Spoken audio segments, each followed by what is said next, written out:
Mga kababayan, narito na ang Radyo DZMB 918, ang nangunang istasyon sa lalawigan, Balitang Una, Balitang Laguna. Heto na ang mga balitang alerto. Sigurado, Totoo at makatao. sumasahimpawid sa inyong mga radyo. Kasama nyo ang DZ. DZMB 918. Para sa balitang tinututukan sa loob ng 15 minuto, maghahatid ng balitang siksik at sulit na sulit sa DZMB. Narito ang tambalang pronto, ito ang Radyo Pronto Radyo. Ang oras natin ngayon, 20 minuto makalipas ang 1:00 ng hapon. Araw ng Miyerkules, 13 ng Disyembre taong 2023. Isang mapagpalang araw, Pilipinas, Ako ang inyong ulat sandigan, Mike Lawrence Manaba. at inyong kaagapay sa ulat katotohanan. Laika San Luis, At kayo'y nakikinig sa Radyo Pronto. Para sa ulo naman nagbabagang balita, DFA sa Israel-Hamas war, bagong impormasyon ukol sa bilang na nasawing Pilipino, nilabas. Barko ng BPAR, binomba ng tubig ng China. Kaso ng walking pneumonia sa Pilipinas, pinabantayan. LTFRB piston kasunduan sa transport strike. Gumugulo. Para sa balitang pampalakasan, Lebron James sabik na makita ang kanyang anak na maglaro sa USC. Para sa ibang detalye sa bilang ng mga nasawing Pilipino sa Israel-Hamas war, nasa linya ang Radyo Kapronto, Kabalitaan, si Shai. Shai? Maraming salamat, Mike. Kinumpirma na nga ng Department of Foreign Affairs ang pang-apat na Filipino na nasawi sa gulo sa pagitan ng Israel at militanteng Hamas. Sa post ni DFA Secretary Enrique Manalo sa kanyang X o Twitter post, sinabi nito na ikinalulungkot niya na ipaalam sa lahat na nakatanggap sila ng kumpirmasyon mula sa gobyerno ng Israel na panibagong Pinoy ang casualty sa Israel.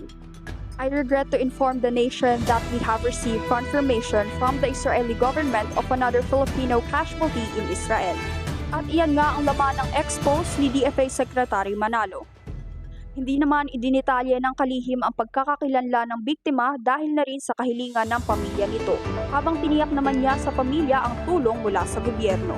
Sinabi naman ni DFA Undersecretary Eduardo De Vega na ang pang-apat na biktima ay isang babaeng caregiver sa komunidad ng Southern Israel na siyang lubhang naapektuhan ng gera.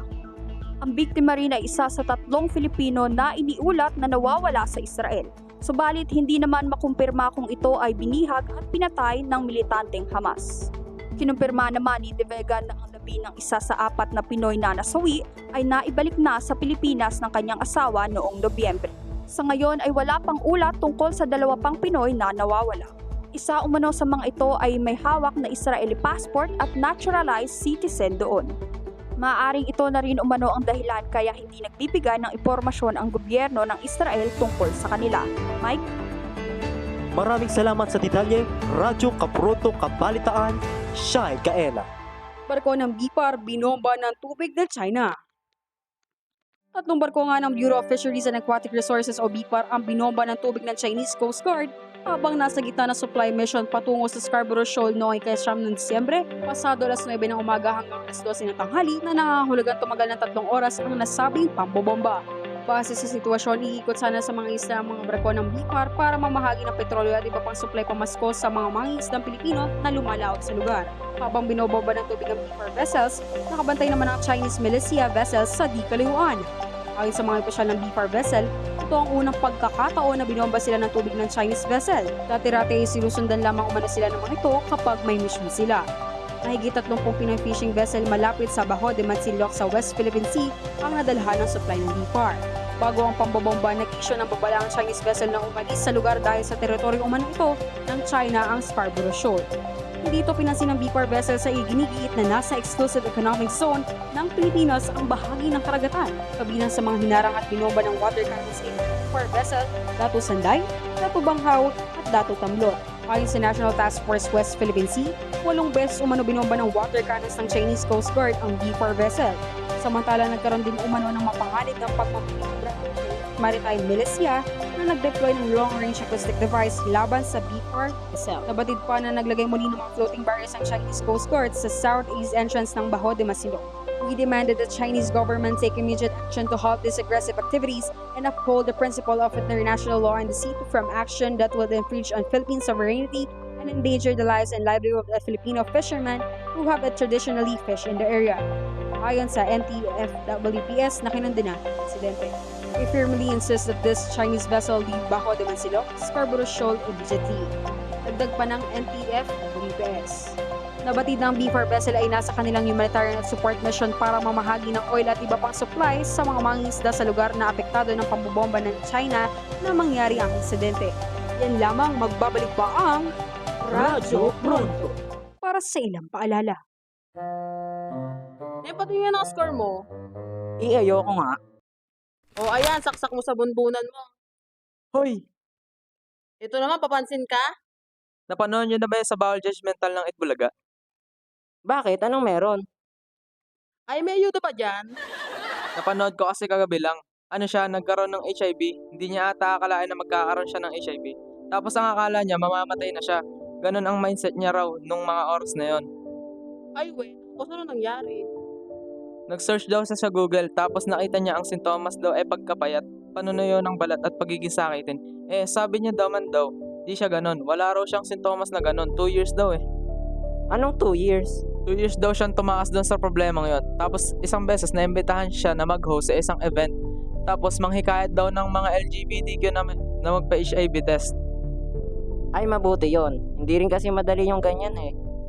O ba sa inyo ang pagbibigay ng libreng kondo?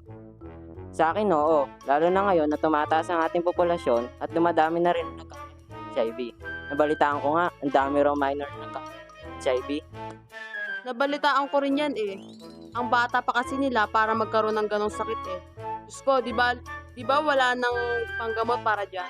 Oo, wala pang araw. Kaya nakakaawa kung marami ang magkakaroon ng HIV. Kahit ako, agree ako sa libreng condom. Sana mabigyan. Tapos nababasa ko rin sa Facebook, may mga nagbibigay daw talaga ng libreng test upang matingnan kung positibo ba o negatibo sa HIV. Katulad nga nung sa bawal judgmental, di ba? Oo, aba. Naku, dapat din tayo makiisa sa ganyan. Para kahit papano, may nalalaman pa tayong ibang impormasyon ukol sa HIV. Ay, talaga namang yayain ko talaga ang jowa ko magpa-test. Kung ayaw niya, sige, hiwalay o test.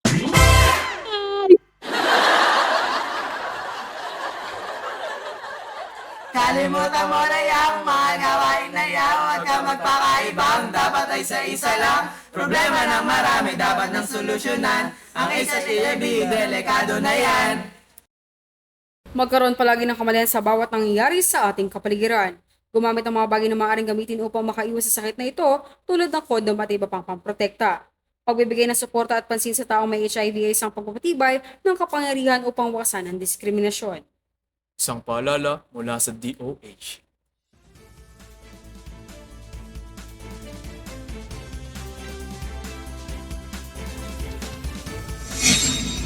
Ay patuloy na nakikinig sa DCMB! DCMB! Radyo Pronto! para naman sa ating balitang sports, kapronto kabalitaan Sam, ibahagi mo. Sabik na si LeBron James na masilayan ng kanyang anak na si Bronny na maglaro para sa University of Southern California. Ayon kay LeBron, nilolook forward niya ang araw na maglalaro ang kanyang anak sa hardcourt. Sa katunayan, sinabihan na raw ni LeBron ng kanyang teammates na sakaling sumabay sa araw ng laro ni Bronny ang kanilang game, ay babawi na lamang siya sa kanyang koponan sa next game dahil pipiliin itong mapanood ang anak. Kamakailan lang ay pinayagan na si Bronny na bumalik sa basketball court. Matatanda ang noong Hulyo ay sinugod sa ospital si Bronny matapos itong magkaroon ng cardiac arrest habang nasa court. Karadyo ka pronto, Sam, nag-uulat. Kaso ng walking pneumonia sa Pilipinas, binabantayan. Para sa buong detalye, nasa linya ang Karadyo Kapronto, Shai. Shai? Aminado ang Department of Health o DOH na umabot na sa 4 na kaso ng Mycoplasma pneumonia infection o walking pneumonia simula pa noong nakaraang buwan.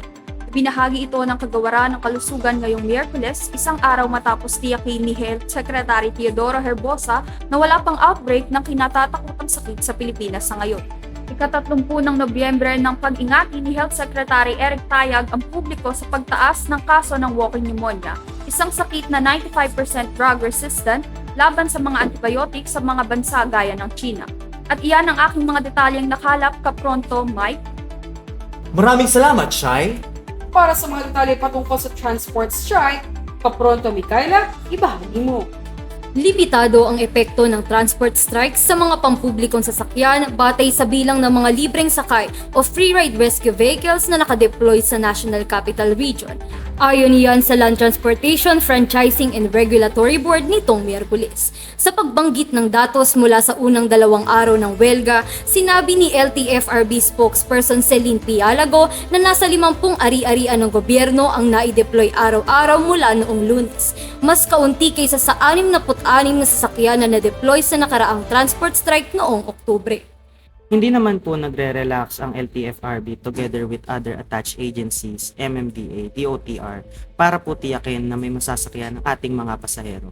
Doon po sa mga naapektuhan ng ruta, hindi nagpapahinga ang LTFRB at ibang attached agencies ng DOTR tulad ng MMDA para matiyak na may transportasyon ang mga apektado ng welga. Sabi ni Pialago sa panayam sa Bagong Pilipinas ngayon.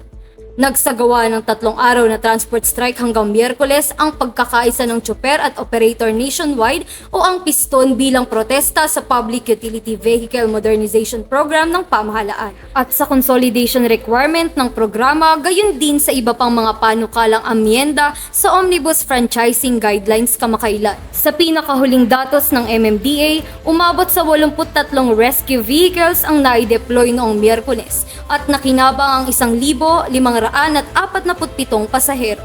Bagamat hindi pa pinal ang kasunduan sa pagitan ng LTFRB at ng Piston, napagkasunduan aniyang grupo na tapusin ang transport strike sa Miyerkules ng umaga at sa halip ay ipagpatuloy ang kanilang protesta sa pamamagitan ng marcha patungo sa Malacanang.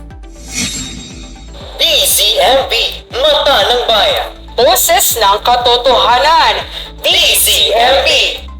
Salamat kapronto Mikaela. Magbabalik pa ang Radyo Pronto para sa ilang paalala.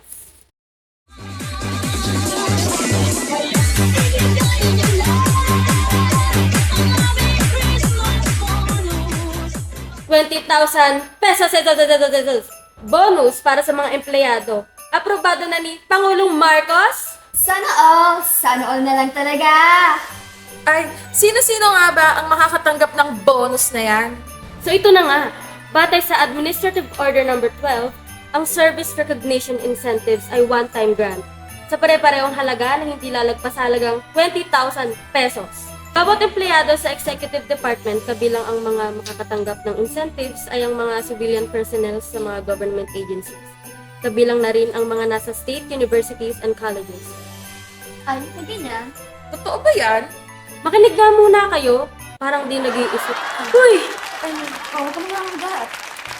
Tapos ito pa, syempre kasama din dyan ang mga government offices and other controlled corporations, regular, contractual, or casual employees, mga militar at pulisya. At maaari ding makatanggap ang mga nasa ilalim ng local government ng SRI 20,000 bonus. Pero nakadepende ito sa budget na kanilang nasasakupan. O, 'di ba? Napakaswerte naman nila. Magpapaskong may ngiti sa labi. MS! Oh, teka lang. Paano naman si Eddie? Huh? Sinong Eddie? Sino pa ba? Eddie tayo mga nagtatrabaho sa agencies na hindi nabanggit. Hi. Ito naman ang sabi ko. Sabay-sabay tayo mag-sana all. Sana all! Huy! Ito ay isang paalala mula sa Department of Labor and Employment.